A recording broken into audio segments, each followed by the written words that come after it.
Conferencia 2, Socialismo. Estoy aquí en Buenos Aires como invitado del Centro de Difusión de la Economía Libre. ¿Qué es la economía libre? ¿Qué significa este sistema de libertad económica? La respuesta es simple, es la economía de mercado. Es el sistema en el cual la cooperación de los individuos en la división del trabajo en la sociedad es obtenida por el mercado. Este mercado no es un lugar, es un proceso, es la manera en la cual, comprando y vendiendo, produciendo y consumiendo, los individuos contribuyen al funcionamiento de la sociedad. Cuando nos ocupamos de este sistema de organización económica, la economía de mercado, empleamos el término libertad económica.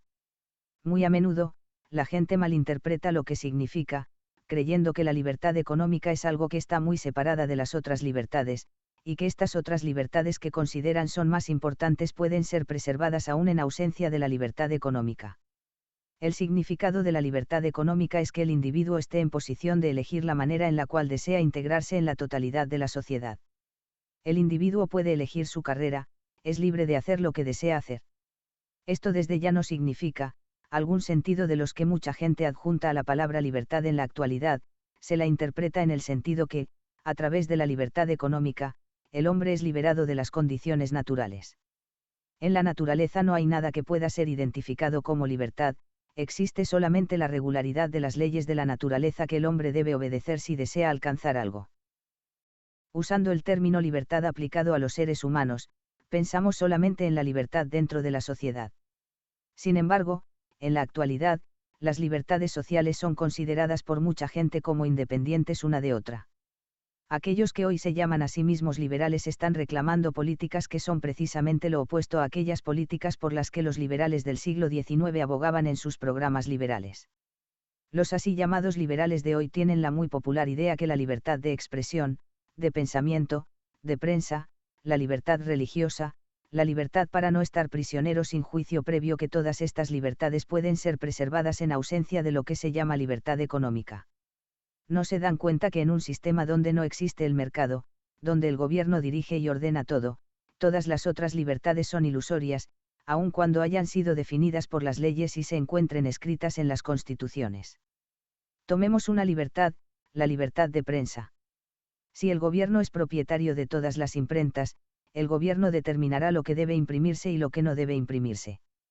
Y si el gobierno es propietario de todas las imprentas y determina lo que puede y lo que no puede ser impreso, entonces la posibilidad de imprimir cualquier tipo de argumentos opuestos, es decir, contrarios a las ideas del gobierno, se convierte prácticamente en inexistente. La libertad de prensa desaparece. Y lo mismo ocurre con todas las otras libertades. En una economía de mercado, el individuo tiene la libertad de elegir cualquier carrera que desee seguir, elegir su propia forma de integrarse a la sociedad. Pero en un sistema socialista, esto no es así, su carrera es decidida por un decreto del gobierno. El gobierno puede ordenar a la gente que no le agrada, a la gente que no desea que viva en ciertas regiones, mudarse a otras regiones o a otros lugares. Y el gobierno siempre puede justificar y explicar dicho procedimiento declarando que los planes gubernamentales requieren la presencia de este eminente ciudadano a 5.000 millas del lugar en el cual no es agradable a los que están en el poder. Es verdad que la libertad que un hombre puede tener en una economía de mercado, no es una libertad perfecta desde un punto de vista metafísico. Pero no existe tal cosa como la libertad perfecta. La libertad significa algo solamente dentro del marco de la sociedad. Los autores sobre la ley natural, del siglo XVIII, sobre todo Jean-Jacques Rousseau, creían que alguna vez, en el remoto pasado, los hombres habían disfrutado de algo llamado libertad natural. Pero en ese tiempo remoto, los individuos no eran libres, estaban a la merced de cualquiera que fuera más fuerte que ellos. Las famosas palabras de Rousseau, el hombre nace libre pero en todos los lugares está encadenado, pueden sonar muy lindas, pero el hombre de hecho no nace libre. Cuando nace el hombre es un lactante muy débil. Sin la protección de sus padres, sin la protección que la sociedad les da a sus padres, no podría preservar su vida. La libertad en sociedad significa que un hombre depende tanto de la otra gente, como la otra gente depende de él. La sociedad bajo la economía de mercado, bajo las condiciones de economía libre, significa un estado de los asuntos sociales en los cuales cada uno sirve a sus conciudadanos y, en devolución, es servido por ellos. La gente cree que en la economía de mercado hay patrones que son independientes de la buena voluntad y el respaldo de otra gente. Creen que los capitanes de la industria, los empresarios son los patrones del sistema económico. Pero esto es una ilusión.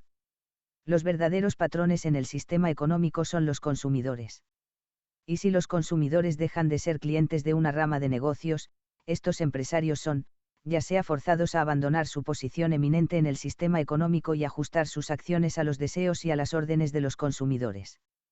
Una de las más conocidas propagandistas del comunismo fue Lady Pasfield, bajo su nombre de soltera Beatrice Potter, y bien conocida también a través de su esposo Sidney Webb.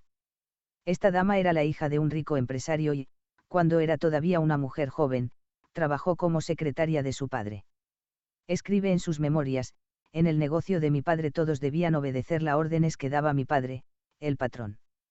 Solo él podía dar órdenes, pero a él nadie podía darle orden alguna. Esto era una visión muy corta de miras. Órdenes eran realmente dadas a su padre por los consumidores, por los compradores. Lamentablemente, ella no podía ver estas órdenes, no podía ver lo que sucedía en una economía de mercado, porque estaba interesada solamente en las órdenes dadas en la oficina o en la fábrica de su padre. En todos los problemas económicos, debemos tener en mente las palabras del gran economista francés Frédéric Bastiat, quien tituló uno de sus brillantes ensayos, CEQ on voit et CEQ on ne voit pas, lo que se ve y lo que no se ve. Para comprender el funcionamiento de un sistema económico, no solo debemos ocuparnos de las cosas que se pueden ver, pero también debemos prestar atención a las cosas que no pueden percibirse directamente. Por ejemplo, una orden dada por el patrón a un cadete de la oficina, puede ser oída por todos los que estén en la habitación. Lo que no puede oírse son las órdenes dadas al patrón por sus clientes. El hecho es que, bajo el sistema capitalista, los supremos patrones son los consumidores. El soberano no es el Estado, es la gente. Y la prueba que el pueblo es el soberano es el hecho que tiene el derecho de ser estúpido. Este es un privilegio del soberano. Tiene el derecho a cometer errores, nadie puede impedir que los cometa, pero desde luego tiene que pagar por sus errores. Si decimos que el consumidor es supremo o que el consumidor es soberano, no decimos que el consumidor esté libre de fallas, que el consumidor sea un hombre que siempre sabe lo que es mejor para él. Los consumidores muy a menudo compran cosas o consumen cosas que no deberían comprar o que no deberían consumir. Pero la noción que una forma capitalista de gobierno pueda impedir que la gente se perjudique a sí misma, a través del control de su consumo, es falsa. La idea de un gobierno como una autoridad paternal, como un guardián para todos, es la idea de aquellos que favorecen el socialismo. En los Estados Unidos, hace algunos años atrás, el gobierno intentó lo que fue llamado un noble experimento. Este noble experimento consistió en una disposición legal convirtiendo en ilegal comprar o vender bebidas alcohólicas. Es totalmente cierto que mucha gente bebe demasiado brandy y whisky, y que pueden perjudicarse a sí mismos haciendo eso. Algunas autoridades en los Estados Unidos se oponen al fumar. Es cierto que hay mucha gente que fuma demasiado y que fuma a pesar del hecho que sería mejor para ellos no hacerlo. Esto plantea el tema que va más allá de la discusión económica, muestra lo que la libertad significa realmente. Concedido, es bueno impedir que la gente se perjudique a sí misma bebiendo o fumando demasiado. Pero una vez que UDS hayan admitido esto, otra gente dirá, es el cuerpo lo único importante. No es la mente del hombre mucho más importante. No es la mente del hombre el verdadero atributo del hombre, la real calidad humana. Si se le otorga al gobierno el derecho a determinar el consumo del cuerpo humano, determinar si uno debiera fumar o no fumar, beber o no beber, no hay buenas respuestas que pueda dar a la gente que diga, más importante que el cuerpo es la mente y el alma, y el hombre se perjudica mucho más leyendo malos libros, escuchando fea música y mirando malas películas. Por lo tanto, es el deber del gobierno impedir a la gente cometer estas faltas. Como saben, por muchos cientos de años los gobiernos y las autoridades creyeron que este era realmente su deber. Y esto no pasó solamente en las épocas remotas. No hace mucho tiempo hubo un gobierno en Alemania que consideraba un deber gubernamental distinguir entre las buenas y las malas pinturas, lo cual desde ya significaba bueno y malo desde el punto de vista de un hombre que, en su juventud, había fracasado en él. Examen de ingreso a la Academia de Arte, de Viena, bueno y malo desde el punto de vista de un dibujante de tarjetas postales, Adolf Hitler.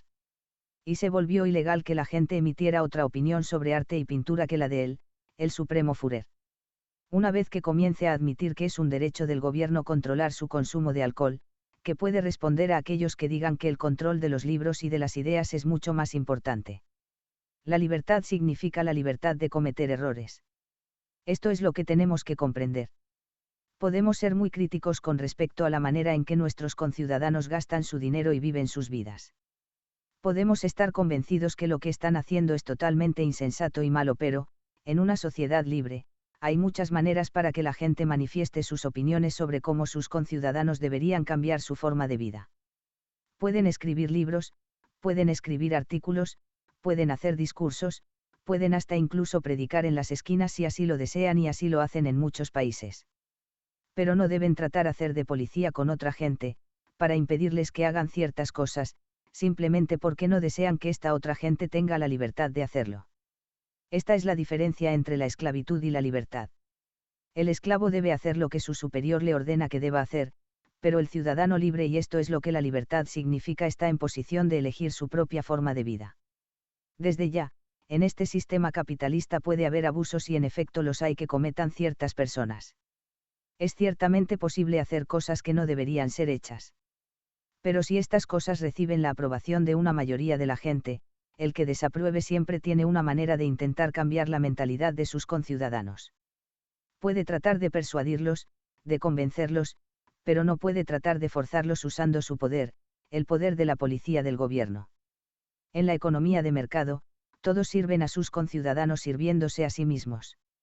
Esto es lo que tenían en mente los autores liberales del siglo XVIII cuando hablaban sobre la armonía de los intereses, correctamente entendidos, de todos los grupos y de todos los individuos que componían la población. Y era esta doctrina de la armonía de los intereses a la que se oponían los socialistas. Hablaban de un irreconciliable conflicto de intereses entre los diferentes grupos. ¿Qué significa esto? Cuando Karl Marx, en el primer capítulo de Manifiesto Comunista, ese pequeño panfleto que inauguró su movimiento socialista, aseguraba que existía irreconciliable conflicto de intereses, no pido ilustrar su tesis con ejemplo alguno, excepto los extraídos de las condiciones de la sociedad precapitalista.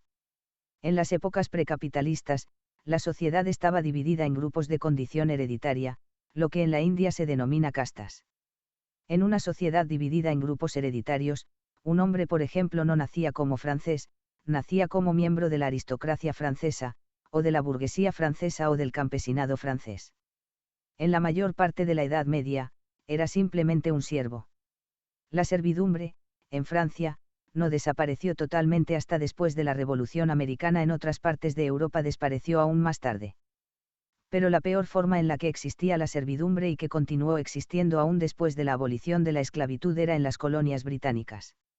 El individuo heredaba su estatus de sus padres y lo retenía a lo largo de su vida. Lo transfería a sus hijos. Cada grupo tenía privilegios y desventajas. Los grupos más altos tenían solamente privilegios, los grupos más bajos solamente desventajas. Y no había hombre que pudiera deshacerse de las desventajas legales que le imponía su estatus sino con una pelea. Política contra las otras clases. Bajo dichas condiciones, se podría decir que existía un irreconciliable conflicto de intereses entre los propietarios de los esclavos y los mismos esclavos, porque lo que los esclavos deseaban era liberarse de su esclavitud, de su calidad de esclavos. Esto representaba, sin embargo, una pérdida para los propietarios. Por lo tanto, no hay duda alguna, que había este irreconciliable conflicto de intereses entre los miembros de las diferentes clases. Uno debe recordar que en esos tiempos en los cuales las sociedades de estatus predominaban en Europa y en las colonias que los europeos fundaron más tarde en América, la gente no se consideraba relacionada de manera alguna en especial con las otras clases de su propia nación, se sentían mucho más identificados con los miembros de su propia clase de otros países. Un aristócrata francés no consideraba a los franceses de clases más bajas como sus conciudadanos, era la chusma, la plebe, que no le agradaba. Consideraba solamente a los aristócratas de otros países, los de Italia, Inglaterra y Alemania, por ejemplo, como sus iguales. El más notable efecto de este estado de cosas era el hecho que los aristócratas de toda Europa usaban el mismo idioma. Y este idioma era el francés, una lengua que no era comprendida, afuera de Francia, por otros grupos de la población. Las clases medias, la burguesía, tenían su propia lengua, en tanto que las clases más bajas, el campesinado, usaba dialectos locales que muy a menudo no eran comprendidos por otros grupos de la población. Lo mismo era cierto con respecto a la manera en que la gente se vestía. Cuando se viajaba en 1750 de un país a otro, podía verse que las clases superiores, los aristócratas, generalmente vestían de la misma manera en toda Europa, y que las clases bajas vestían de manera diferente. Cuando se encontraba alguien en la calle, podía darse cuenta inmediatamente por la manera en que vestía a qué clase, a qué estatus pertenecía. Es difícil imaginar cuán diferentes eran estas condiciones comparadas con las condiciones actuales. Cuando vengo de los Estados Unidos a la Argentina y veo un hombre en la calle, no puedo saber cuál es su estatus.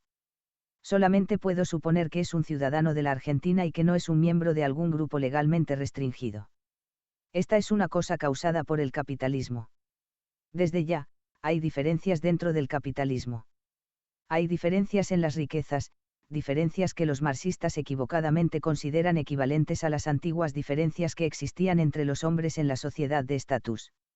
Las diferencias dentro de una sociedad capitalista no son las mismas que existen en una sociedad socialista. En la Edad Media y aún mucho más tarde en muchos países una familia podía ser una familia aristocrática y poseer una gran riqueza, podía ser una familia de duques por centenares y centenares de años, cualquiera fueren sus calidades, sus talentos, su carácter o su moral. Pero, bajo las modernas condiciones capitalistas, existe lo que ha sido técnicamente descrito por los sociólogos como movilidad social. El principio básico del funcionamiento de esta movilidad social, de acuerdo con el sociólogo y economista italiano Vilfredo Pareto, es la circulazione des élites, la circulación de las élites. Esto significa que siempre hay gente que está al tope de la escala social, que son ricos, que son políticamente importantes, pero estas élites están cambiando continuamente. Esto es completamente cierto en una sociedad capitalista. Y no era cierto para una sociedad de estatus, precapitalista. Las familias que eran consideradas las grandes familias aristocráticas de Europa, hoy todavía son las mismas familias o, digamos, son los descendientes de las familias que eran las más destacadas en Europa, 800 o 1000 años atrás. Los Capetos de Borbón, quienes por largo tiempo gobernaron aquí en la Argentina. Eran una casa real ya en el siglo X. Estos reyes gobernaron el territorio que es hoy conocido como Île-de-France, extendiendo su reinado de generación en generación. Pero en una sociedad capitalista existe una permanente movilidad, pobres que se convierten en ricos y los descendientes de esa gente rica que pierden su riqueza y se convierten en pobres. Hoy vi, en una librería en una calle céntrica de Buenos Aires, una biografía de un hombre de negocios que fue tan eminente, tan importante, tan característico de los grandes negocios en el siglo XIX en Europa, que aún en este país, tan lejos de Europa, la librería tenía copias de su biografía. Por coincidencia conozco al nieto de este hombre. Tiene el mismo nombre que tenía su abuelo y todavía tiene el derecho a utilizar el título de nobleza que su abuelo, quien había comenzado como un herrero, había recibido 80 años atrás. Hoy su nieto es un pobre fotógrafo en la ciudad de Nueva York. Otra gente, que eran pobres en el momento en que el abuelo de este fotógrafo se convertía en uno de los más grandes empresarios industriales de Europa, son hoy capitanes de la industria. Cada uno tiene la libertad de cambiar su estatus. Esta es la diferencia entre el sistema de estatus y el sistema capitalista de libertad económica, en el cual cada uno puede echarse la culpa solo a sí mismo si no alcanza la posición a la que desea llegar. El más famoso empresario industrial del siglo XX, hasta ahora, es Henry Ford. Comenzó con unos pocos centenares de dólares que había tomado en préstamo de sus amigos, y en muy corto tiempo desarrolló una de las más importantes grandes empresas de negocio del mundo. Y pueden descubrirse cientos de estos casos todos los días. Cotidianamente, el New York Times publica largos avisos de gente que ha muerto. Si se leen estas biografías, se puede encontrar el nombre de un eminente hombre de negocios que empezó vendiendo diarios en las esquinas de Nueva York. O empezó como un cadete de oficina, y en el momento de su muerte era el presidente de la misma empresa bancaria en la que comenzó en el nivel más bajo de la escala. Desde luego, no todas las personas pueden alcanzar estas posiciones. No toda la gente desea alcanzarlas. Hay gente que está más interesada en otros problemas y, para esta gente, se abren hoy otros caminos que no estaban abiertos en los días de la sociedad feudal, en los tiempos de la sociedad de estatus. El sistema socialista, sin embargo, prohíbe esta fundamental libertad de uno de elegir su propia carrera. Bajo las condiciones socialistas, hay una sola autoridad económica que tiene el derecho de determinar todos los asuntos concernientes a la producción. Una de las características salientes de nuestra época es que la gente usa muchos nombres para la misma cosa. Un sinónimo para socialismo y comunismo es planificación. Si la gente habla de planificación quieren significar, desde luego, planificación centralizada, lo cual significa un plan hecho por el gobierno, un plan que impide la planificación hecha por alguien que no sea el gobierno. Una dama británica, que también es un miembro de la Cámara Alta, escribió un libro titulado Plan or no plan, Plan o ningún plan, un libro que fue muy popular en el mundo. ¿Qué significa el título del libro? Cuando ella dice plan, significa solamente el tipo de plan previsto por Lenin y Stalin y sus sucesores, el tipo de plan que maneja todas las actividades de toda la gente de una nación. Así, lo que esta dama quiere significar es una planificación central que excluya todos los planes que los individuos puedan tener. Su título Plan o ningún plan es una ilusión, un engaño. La alternativa no es una planificación central o ningún plan, la alternativa es la planificación total de una autoridad del gobierno central o la libertad para que los individuos puedan hacer sus propios planes, hacer su propia planificación. El individuo planifica su vida, cada día, cambiando sus planes diarios a voluntad. El hombre libre planifica diariamente sus necesidades, dice, por ejemplo, ayer planeaba trabajar toda mi vida en Córdoba. Ahora se entera de mejores condiciones en Buenos Aires y cambia sus planes diciendo, en vez de trabajar en Córdoba, deseo ir a Buenos Aires. Y eso es lo que significa la libertad. Puede ser que esté equivocado. Puede ser que ir a Buenos Aires resulte un error. Las condiciones para él podrían haber sido mejores en Córdoba, pero él mismo hizo sus propios planes. Bajo la planificación gubernamental, él es como un soldado en un ejército. El soldado no tiene el derecho de elegir su guarnición, el lugar donde hará el servicio militar. Debe obedecer órdenes. Y el sistema socialista como Karl Marx, Lenin y todos los líderes socialistas lo sabían y lo admitían era la transferencia de las normas militares a todo el sistema de producción. Marx hablaba de los ejércitos industriales y Lenin preconizaba la organización de todo el correo, la fábrica y otras industrias de acuerdo con el modelo del ejército. Por consiguiente, en el sistema socialista todo depende de la sabiduría, del talento, de las dotes de aquella gente que forma la autoridad suprema. Aquello que el supremo dictador o su comité no conoce, no se toma en cuenta. Pero el conocimiento que la humanidad ha acumulado en su larga historia no es absorbido por todos y cada uno. Hemos acumulado a lo largo de los siglos una tan grande cantidad de conocimiento científico y técnico, que es humanamente imposible para un individuo conocer todas estas cosas, aunque sea el hombre con las mejores dotes. Y la gente es diferente, son desiguales. Siempre lo serán. Hay ciertas personas que están más dotadas en un asunto y menos en otro. Y hay gente que tiene el talento de encontrar nuevos caminos, de cambiar las tendencias del conocimiento. En las sociedades capitalistas, el progreso tecnológico y el progreso económico, han adelantado mucho a raíz de esa gente. Si un hombre tiene una idea, tratará de encontrar unas pocas personas suficientemente inteligentes para darse cuenta del valor de su idea. Algunos capitalistas, que se atreven a mirar el futuro, que se dan cuenta de las posibles consecuencias de la tal idea, comenzarán a ponerla a trabajar. Otra gente, al principio, puede decir, son unos tontos, pero dejarán de decirlo cuando descubran que esta empresa, que ellos llamaban tonta, comienza a florecer, y que la gente está contenta comprando sus productos. Bajo el sistema marxista, por lo contrario, el supremo ente gubernamental primero debe convencerse del valor de tal idea antes que se pueda continuar y desarrollarla. Esto puede ser una cosa bastante difícil de realizar, ya que solamente el grupo en el más alto nivel o solamente el supremo dictador tienen el poder de tomar decisiones. Y si esta gente debido a la pereza o a su avanzada edad o porque son poco brillantes o poco instruidos no es capaz de captar la importancia de la nueva idea, entonces el nuevo proyecto no será llevado a cabo. Podemos pensar en ejemplos de la historia militar. Napoleón era ciertamente un genio en asuntos militares, tenía un serio problema, sin embargo, y su incapacidad en resolver ese problema culminó, finalmente, en su derrota y en su exilio en la soledad de Santa Elena. El problema de Napoleón era, cómo conquistar Inglaterra.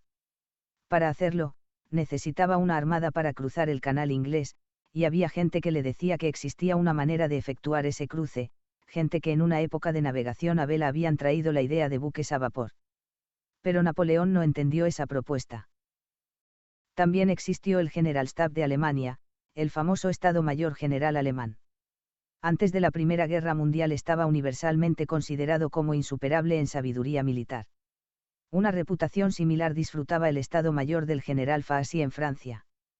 Pero ni los alemanes, ni los franceses, quienes más tarde derrotaron a los alemanes bajo el liderazgo del general Fahy, entendieron la importancia de la aviación para objetivos militares. El Estado Mayor alemán opinó: la aviación es solamente para el placer, el volar bueno para la gente ociosa. Desde un punto de vista militar, solo los Zeppelin son importantes. Y el Estado Mayor francés tenía la misma opinión.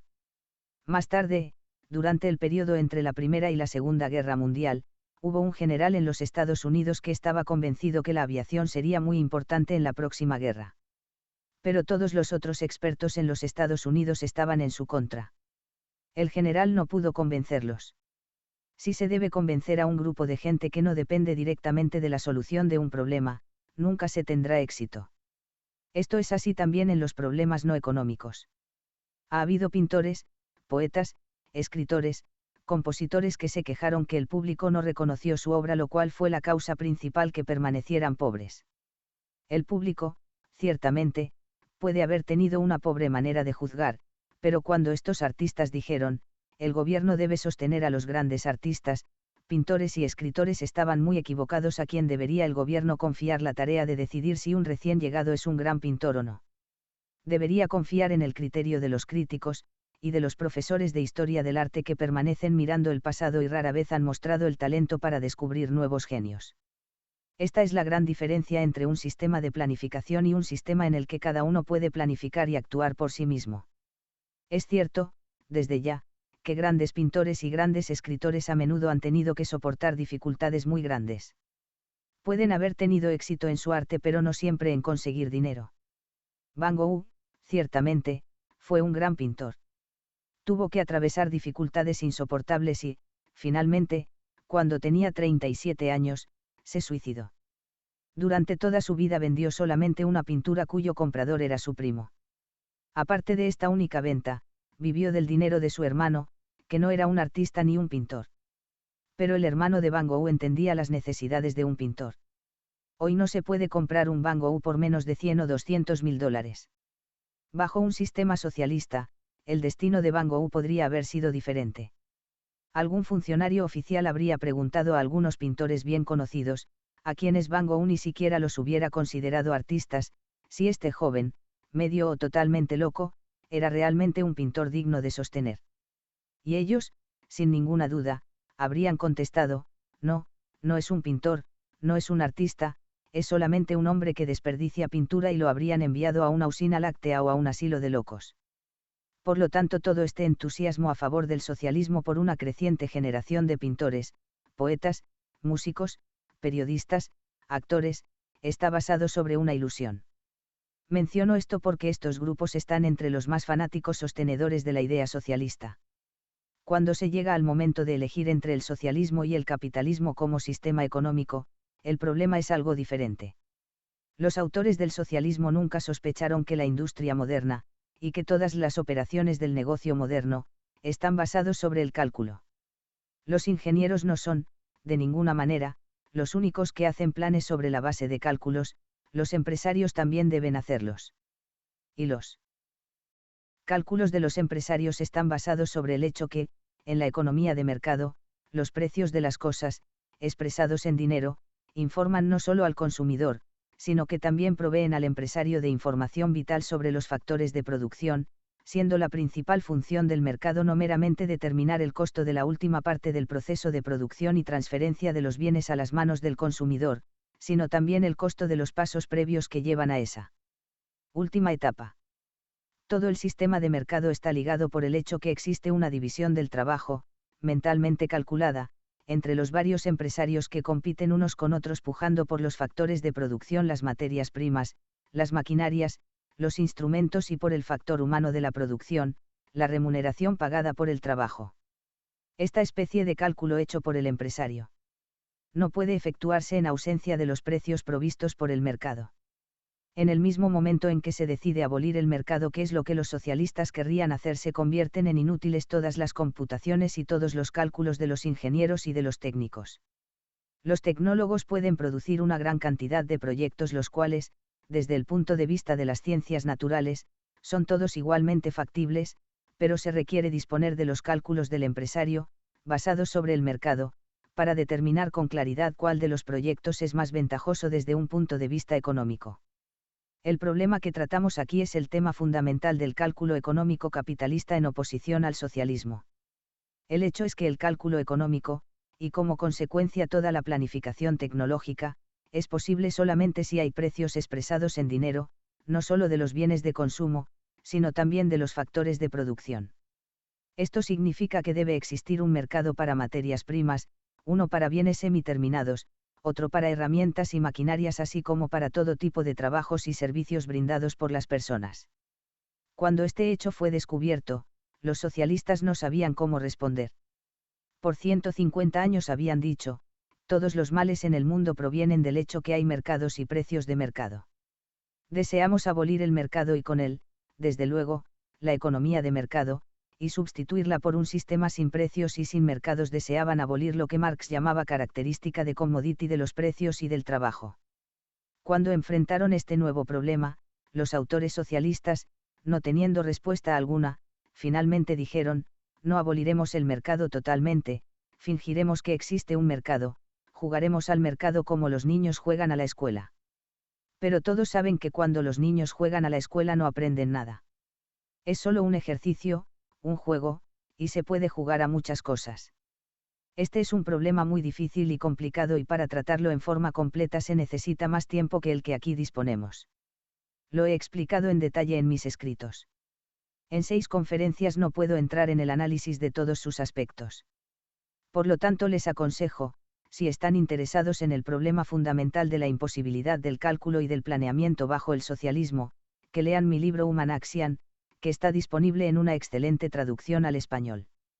Pero lean otros libros, también, como el libro del economista noruego Trygve Hoff, quien escribió sobre cálculo económico. Y si no desean mirar desde un solo lado, recomiendo que lean el muy respetado libro socialista sobre este asunto por el eminente economista polaco Oskar Lange, que en algún momento fue profesor de una universidad en Estados Unidos, luego fue embajador de Polonia y más tarde volvió a Polonia. Probablemente me pregunten qué hay de Rusia, cómo manejan los rusos este asunto. Esto cambia el problema. Los rusos operan su sistema socialista dentro de un mundo en el cual existen precios para todos los factores de producción, para materias primas, para todo. Por lo tanto, ellos pueden emplear, para su planificación, los precios en el exterior, en el mercado mundial. Y dado que existen ciertas diferencias entre las condiciones en Rusia y las mismas en Estados Unidos, el resultado es que muy a menudo los rusos consideran algo como justificado y aconsejable desde su punto de vista económico que los americanos no lo considerarían económicamente justificable en absoluto. El experimento soviético, como fue denominado, no nos prueba nada. No nos dice nada sobre el problema fundamental del socialismo, el problema del cálculo económico. Pero, podemos hablar de ello como un experimento. No creo que exista cosa alguna como un experimento científico en el campo de la acción humana y de la economía. No pueden realizarse experimentos de laboratorio en el campo de la acción humana porque un experimento científico requiere que se haga la misma cosa bajo condiciones diferentes, o que se mantengan las mismas condiciones cambiando solamente un factor. Por ejemplo, si se inyecta una medicación experimental en un animal canceroso, el resultado puede ser que el cáncer desaparezca. Puede probarse esto con varios animales del mismo tipo, que sufran el mismo tumor maligno. Si se trata a algunos con el nuevo método y no se trata al resto, entonces pueden compararse los resultados. Esto no puede hacerse en el campo de la acción humana. No existen experimentos de laboratorio en la acción humana.